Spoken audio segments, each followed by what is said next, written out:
시청자 여러분 안녕하십니까? 6월 넷째 주 뉴스투데이 시작하겠습니다. 교육발전특구 시범지역 본격 추진을 위한 실무협의회가 진행됐습니다. 경기도 교육청과 지역의 대학 관계자 등이 모여 세부 실행 계획에 대한 의견을 나누고 적극적인 지원과 상호 협력을 약속했습니다. 교육발전특구 시범지역인 동두천시가 본격 사업 추진을 위해 지난 17일 시청 상황실에서 특구 추진 실무협의회를 진행했습니다. 임경숙 동두천시 부시장 주재로 진행된 이날 회의에는 경기도 교육청과 교육지원청을 비롯해 지역 대학 및 시사업 담당 팀장 등 23명의 각 기관 관계자가 한자리에 모인 가운데 세부 실행 계획에 대한 의견을 나누고 적극적인 지원과 상호 협력을 약속했습니다. 시는 특구 추진 실무협의회에 앞서 지난 3월 협의체를 구성한 데 이어 지역의 각 기관들과 세부 운영계획 수립 회의를 통해 시범기간인 3년간의 실행과제를 논의해왔습니다. 동두천시가 5월 말 교육부에 제출한 세부 운영계획서는 교육발전특구 심의를 거쳐 6월 말 특별 교부금으로 교부될 예정이며 하반기부터 교육사업을 본격적으로 추진할 수 있게 됩니다.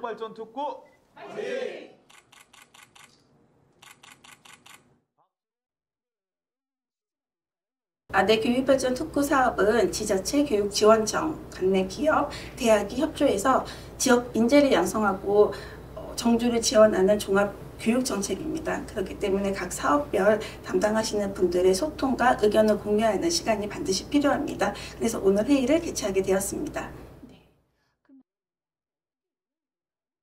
우선 동두천의 그 교육발전 특구의 목표가 세 가지 목표가 있습니다. 아이 키우기 좋은 도시, 글로벌 인재 양성 도시, 미래 인재 양성 도시, 이 세 가지 비전을 갖고 있는데요.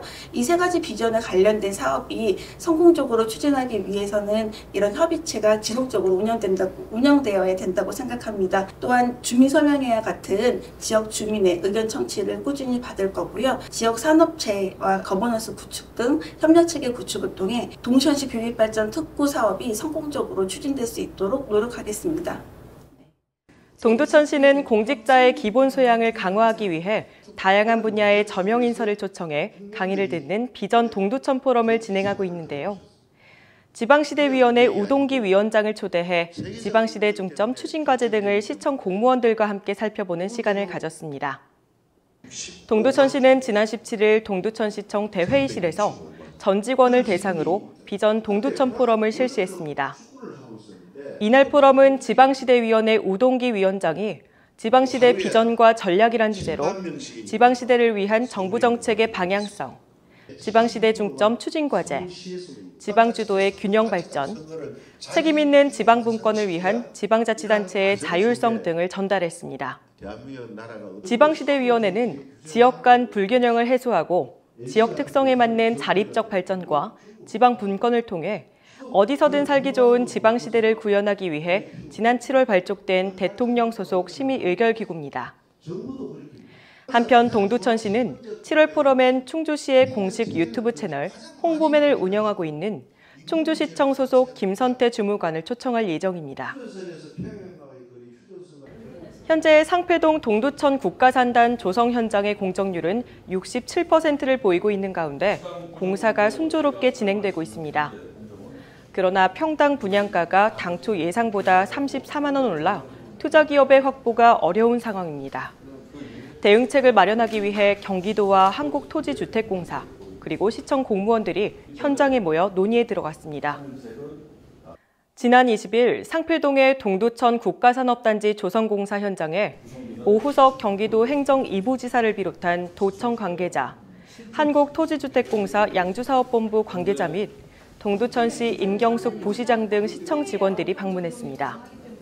이날 현장 방문은 동두천 국가산업단지 조성 추진 현황 및 향후 일정을 점검하기 위한 것으로 기업 부담 완화 방안과 투자 유치를 위한 금융 비용 지원, 입주 기업 확대를 위한 업종 변경, 정주 여건 개선 등을 논의했습니다. 전자, 인쇄, 의료 등 13개 업종이 입주하게 될 동두천 국가산단은 당초 평당 130만 원으로 예상했으나 현재 평당 164만 원으로 34만 원 증가해 투자기업 확보에 어려움을 겪고 있습니다. 이와 관련해 시는 기반시설비 50억 원을 기투입했다며 산단 개발 비용의 보조 종목이 기반시설비 일부로 한정되어 있어 미분양 방지 및 적정 분양가 형성 보조금의 실질적인 활용에 어려움이 있다는 입장입니다. 원래는 130만 원 정도에서 164만 원으로 올라간 게 가장 메인 요인이 보상 비용이 올라갔어요. 예.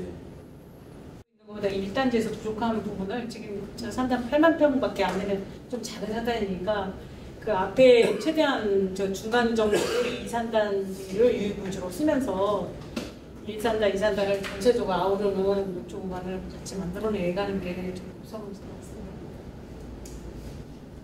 동두천시 국가산업단지는 제2순환 고속도로와 함께 최근 서울 양주 고속도로 및 GTX C사업 추진 등 정부의 연이은 광역교통망 확충 발표에 따라 교통 편의가 더욱 개선될 예정으로 기대를 모으고 있습니다.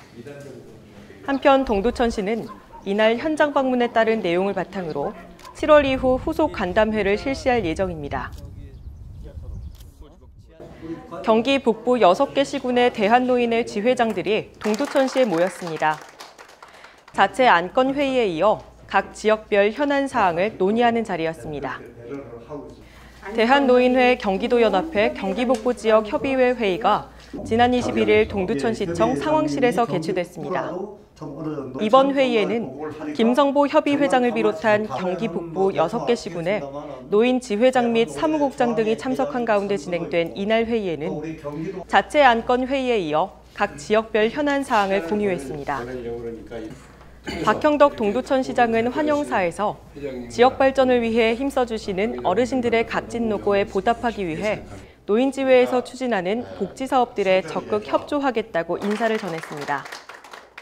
김성보 협의회장은 이 자리에서 관내 노인 인구가 꾸준히 늘고 있는 만큼 노인지회의 역할 또한 중요해지고 있다며 어르신들이 행복한 경기 북부 지역이 될 수 있도록 최선을 다하겠다고 밝혔습니다.